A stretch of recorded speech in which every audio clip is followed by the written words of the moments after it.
السلام علیکم دوستو، تصور ہسٹری چینل پر آپ کو خوش آمدید کہتا ہوں، اور آج والی ویڈیو میں حضرت محمد صلی اللہ علیہ وسلم کی تلوار کے بارے میں آپ کو مکمل ڈیٹیل بتاؤں گا۔ تو آئیے شروع کرتے ہیں اس ویڈیو کو۔ محمد رسول اللہ صلی اللہ علیہ وسلم کی وہ تلوار جس سے حضرت عیسیٰ علیہ السلام کانے دجال کا خاتمہ کریں گے، وہ آسمان کی طرف اسے پھینکیں گے اور اللہ ان کے تیروں کو خون آلود کر کے لوٹا دے گا، تاکہ وہ اس بھرم میں رہیں کہ ہمارے تیر واقعہ ہی آسمان والوں کا کام تمام کر کے واپس آئے ہیں۔ حضرت عیسیٰ علیہ السلام کانے دجال کا خاتمہ نبی کریم صلی اللہ علیہ وآلہ وسلم کی کس تلوار سے کریں گے، اور وہ تلوار اس وقت دنیا میں کہاں موجود ہے؟ حضرت محمد صلی اللہ علیہ وسلم کی 9 مبارک تلواروں میں سے ایک کا نام البتار ہے۔ یہ تلوار سرکار دو عالم نبی کریم صلی اللہ علیہ وسلم کو یثرب کے یہودی قبیلے بنو قینقاع سے مال غنیمت کے طور پر حاصل ہوئی۔ اس تلوار کو سیف الانبیاء، نبیوں کی تلوار بھی کہا جاتا ہے۔ اس تلوار پر حضرت داؤد علیہ السلام، سلیمان علیہ السلام، ہارون علیہ السلام، یسع علیہ السلام، زکریا علیہ السلام، یحییٰ علیہ السلام، عیسیٰ علیہ السلام اور محمد صلی اللہ علیہ وآلہ وسلم کی اسم مبارک کنندہ ہے۔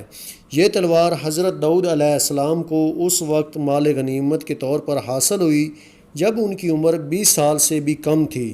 اسی تلوار پر ایک تصویر بھی بنی ہوئی ہے جس میں حضرت داؤد علیہ السلام کو جالوت کا سر قلم کرتے دکھایا گیا ہے، جو اس تلوار کا اصلی مالک تھا۔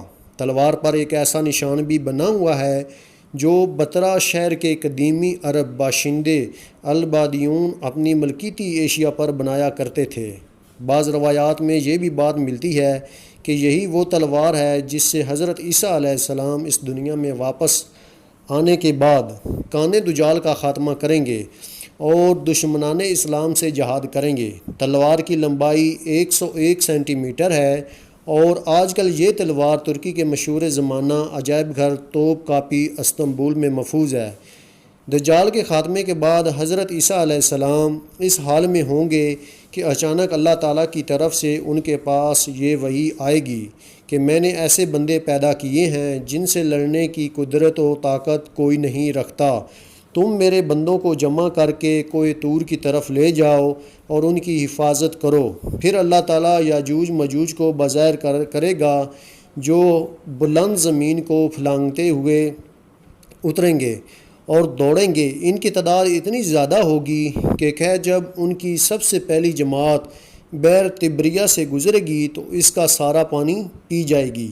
پھر جب اس جماعت کے بعد آنے والی جماعت وہاں سے گزرے گی تو بئر طبریہ کو خالی دیکھ کر کہے گی کہ اس میں بھی کبھی پانی تھا۔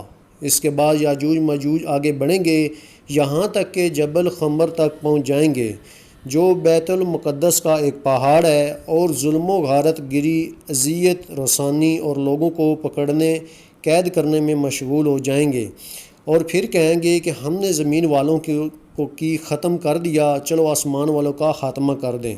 چنانچہ وہ آسمان کی طرف اپنے تیر پھینکیں گے اور اللہ تعالیٰ ان کے تیروں کو خون آلود کر کے لوٹا دے گا، تاکہ وہ اس بھرم میں رہیں کہ تمہارے تیر واقعتاً آسمان والوں کا کام تمام کر کے واپس آئے ہیں۔ گویا اللہ تعالیٰ کی طرف سے انہیں ڈھیل دی جائے گی، اور یہ احتمال بھی ہے کہ وہ تیر فضا میں پرندوں کو لگیں گے اور ان کے خون سے آلودہ ہو کر واپس آئیں گے۔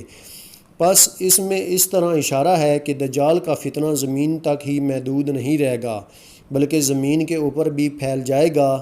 اس عرصہ میں خدا کے نبی اور ان کے رفقاء یعنی حضرت عیسیٰ علیہ السلام اس وقت کے مومن کو کوہ طور پر روکے رکھے جائیں گے، اور ان پر اسباب و معیشت کی تنگی اور قلت اور اس درجہ کو پہنچ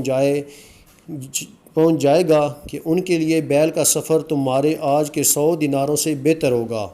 جب یہ حالت ہو جائے گی تو اللہ کے نبی عیسیٰ علیہ السلام اور ان کے ساتھیوں یاجوج ماجوج کی ہلاکت کے لیے دعا و زاری کریں گے، پس اللہ تعالیٰ ان کے گردنوں میں نخف یعنی کیڑے پڑ جائیں گے۔ یہ ایک بیماری ہوتی ہے جس سے وہ سب یکباریدگی اس طرح مر جائیں گے کہ جس طرح کوئی ایک شخص مر جاتا ہے، یعنی نخف کی بیماری کی شکل میں ان پر خدا کا قہر اس طرح نازل ہوگا، سب کے سب ایک ہی وقت میں موت کے گھاٹ اتر جائیں گے۔